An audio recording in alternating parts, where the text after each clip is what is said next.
Saludos amigos del periódico El Dinero. Hoy estaremos conversando con la psicóloga clínica Nadieska de Nova para abordar las secuelas psicológicas del trauma de los accidentes de tránsito. Doctora, muchas gracias por la oportunidad. Gracias a ti por este tiempo.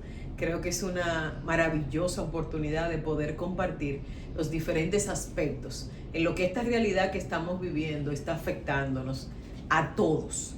No solo afecta a las personas que han vivido accidentes, sino que también afecta a la sociedad dominicana en sentido general. ¿Cuáles son las secuelas de un siniestro vial?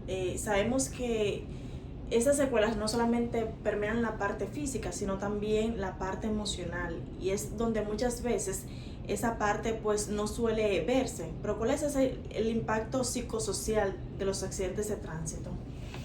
Mira, puede ir desde algo tan simple como un susto incómodo, que luego en el camino debo yo ser capaz de organizar en mi mente y que puede ir fluyendo y se puede superar de manera casi automática, hasta llegar a algo que se llama trastorno por estrés postraumático, que es una experiencia, ya un trastorno mental que inicia a partir de una experiencia vivida donde yo percibí la posibilidad de pérdida de vida o de pérdida de un ser querido o de pérdida de algo importante para mí.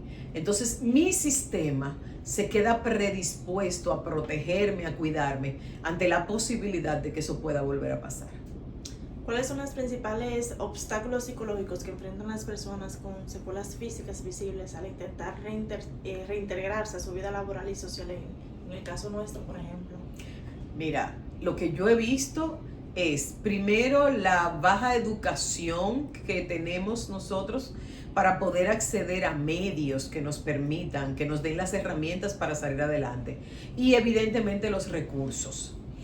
Cuando tenemos este tipo de experiencias, en muchos casos necesitamos recursos multidisciplinarios. Vamos a necesitar un buen ortopeda, médico general o internista. Vamos a necesitar un psicólogo y en ocasiones hasta un psiquiatra.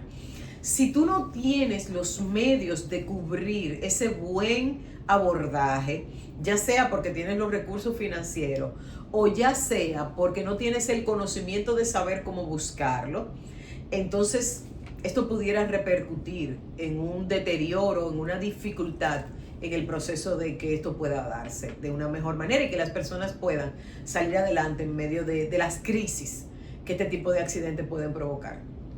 Ante una muerte violenta e inesperada, ¿en qué se diferencia este proceso de un duelo de una muerte por causas naturales a esa vida que se va de forma tan abrupta? ¿Cómo lidiar? Bueno, tú misma lo has dicho, lo inesperado. Cuando alguien estuvo ingresado en una clínica, en un centro hospitalario, tú fuiste, le llevaste algo, conversaste con ellos, eso genera una sensación de hice algo por esto. Pero cuando alguien se va en un accidente, por ejemplo, alguien que salió de tu casa por la mañana, alguien a quien viste, que saludaste, que despediste, que nunca en la vida te habrías imaginado que no lo ibas a volver a ver, porque iba transitando por un lugar y de repente chocó con alguien. Entonces, esa sensación de imprevisto comienza un proceso de duelo muy doloroso. De hecho, es muy probable que personas que perdieron a un ser querido, personas que ellos mismos perdieron facultades en medio de un accidente de tránsito, se les haga mucho más difícil el proceso de sanidad y el proceso de duelo, porque comenzó de una manera más complicada. Un duelo debería ser, bueno, tú te preparas para la muerte de alguien, tú deberías saber que las personas en algún momento se van. Eso es natural, es parte de la vida. Pero no cuando alguien salió a trabajar y chocó contra otro vehículo. Mi mente no está preparada para ello. Entonces, estas etapas del duelo se van a dar de manera mucho más atropellada en el proceso. En el caso de las personas con discapacidad producto de un accidente de tránsito o que su cuerpo fue marcado con cicatrices, ¿cómo impacta eso a nivel emocional? Mira, va a depender mucho de qué manera fue eso abordado.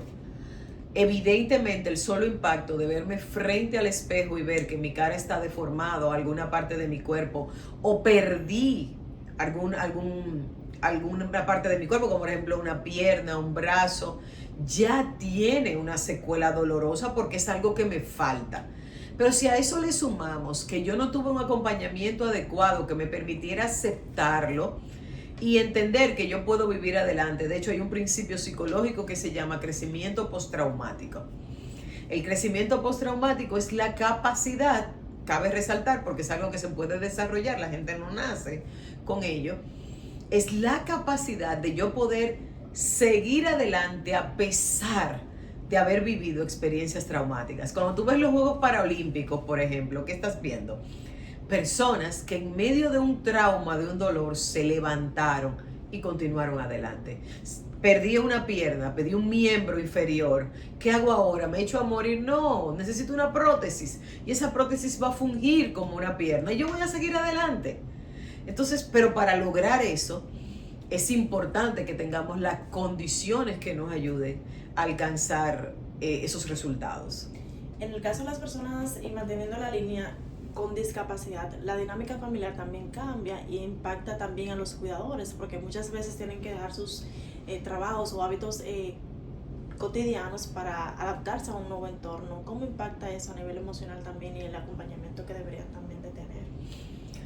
Mira, lo impacta de múltiples maneras y depende mucho del tipo de daño que se vivió y la persona que lo recibió. Por ejemplo, si fue el papá, en todos hay un impacto de índole emocional, psicológico y económico. Ahora, el grado en el que este impacto está va a depender de la persona que lo vivió. Por ejemplo, si es papá, papá era cabeza de familia y papá ahora perdió una pierna o perdió ambas piernas o vivió un accidente que lo dejó en una condición donde no puede trabajar, donde no puede salir, pues estamos perdiendo la figura principal de ingresos en la casa. Entonces está no solo afectando la condición de vida de papá, sino también la condición socioeconómica que la familia tiene. Pero si fue un niño que vivió el accidente, entonces tenemos a un papá que tiene la condición emocional, pero también tiene el grado de inversión que hay que hacer en poder ayudar a este niño. Tal vez la mamá va a tener que dejar el trabajo para quedarse para dedicarse a cuidarlo, o van a tener que buscar una persona que se encargue de cuidar a ese niño, lo cual afecta de manera directa la dinámica económica de la familia. Entonces, estamos viendo aspectos que van a ir, los tres aspectos son difíciles, son dolorosos y son incómodos.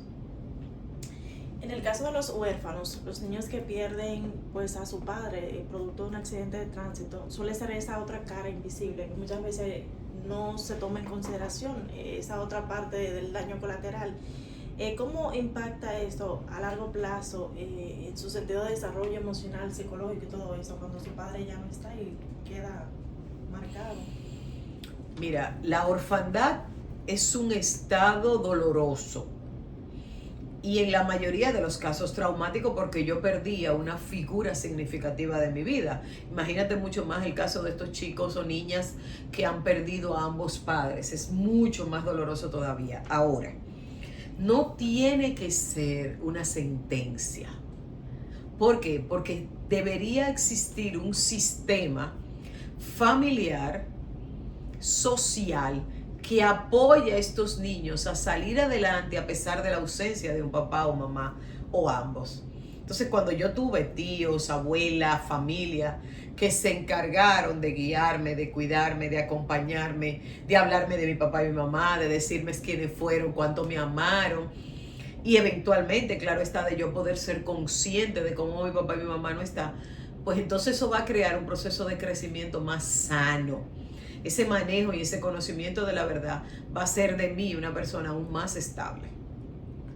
En promedio, ¿cuántas secciones de terapia psicológica requiere una persona que ha sido víctima o de algún trauma severo para alcanzar la estabilidad y emocional que requiere? ¿Y cuál sería el costo promedio de esos procesos para seguir hacia adelante?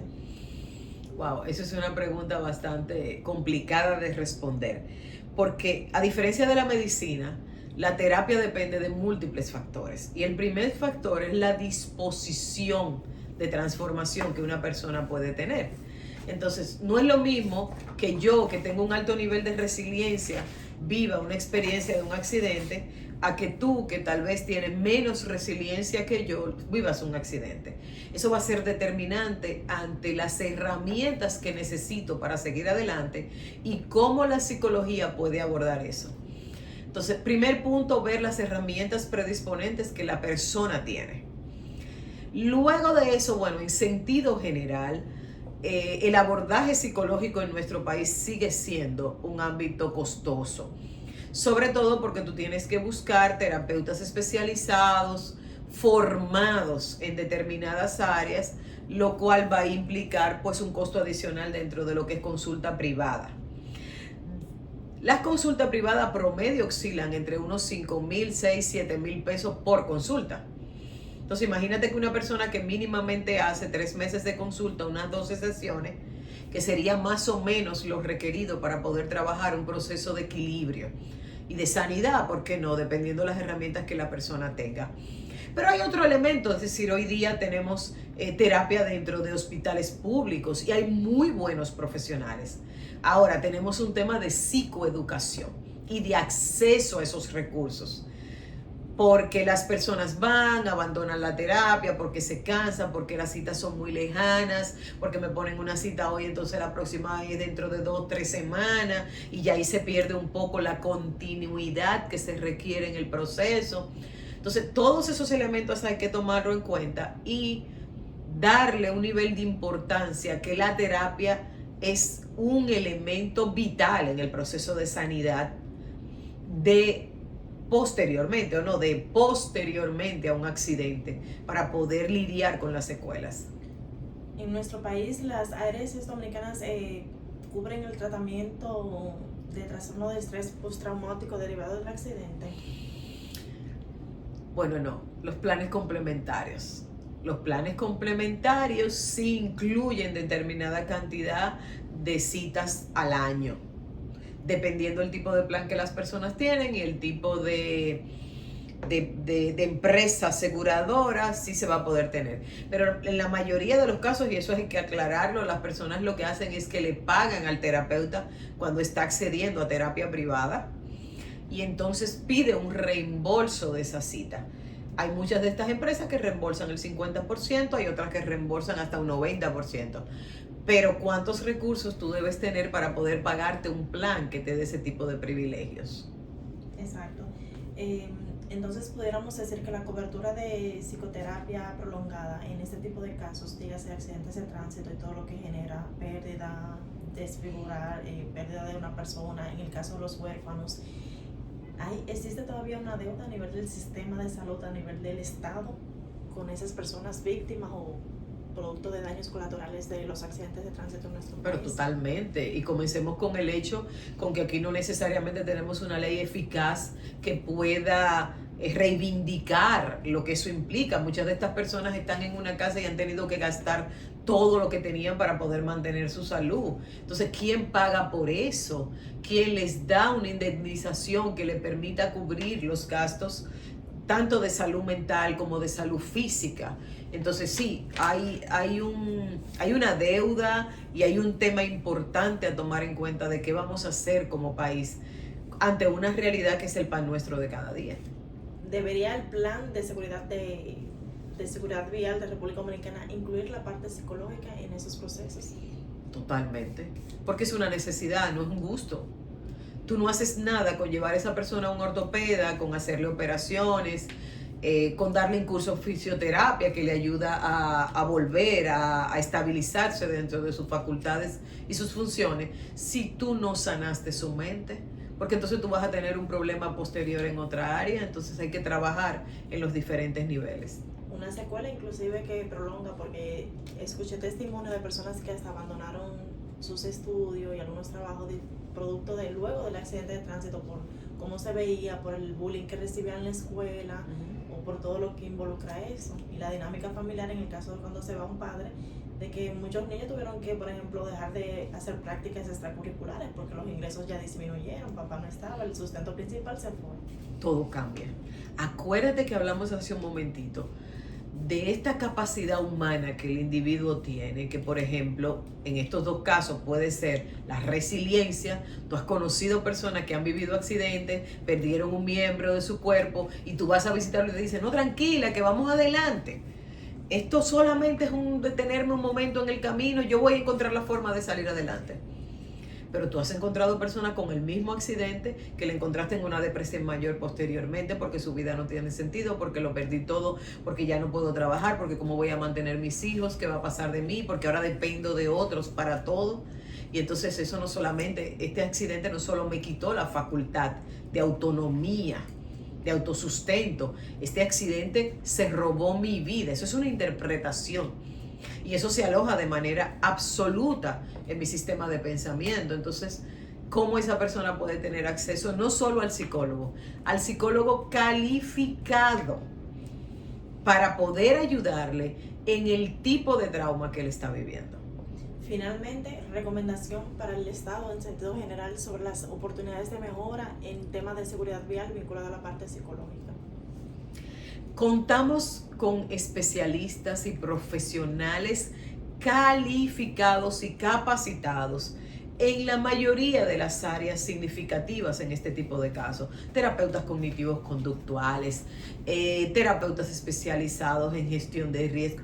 Hay aquí hoy día un cuerpo profesional digno de envidiar en cualquier otro país.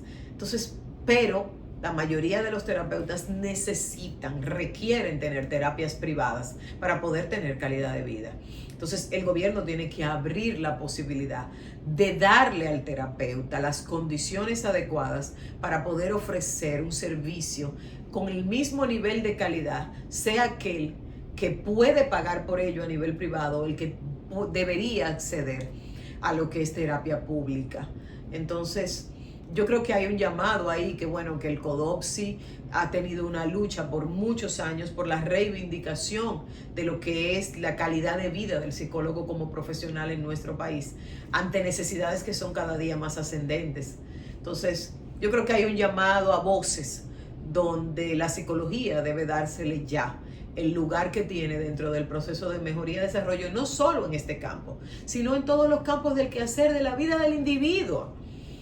En todas las áreas hay un requerimiento de ver la psicología como una herramienta. Doctora, muchísimas gracias.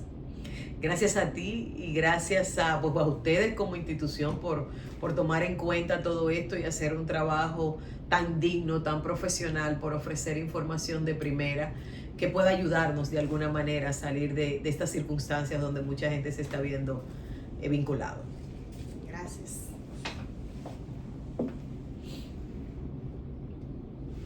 ¿Listo?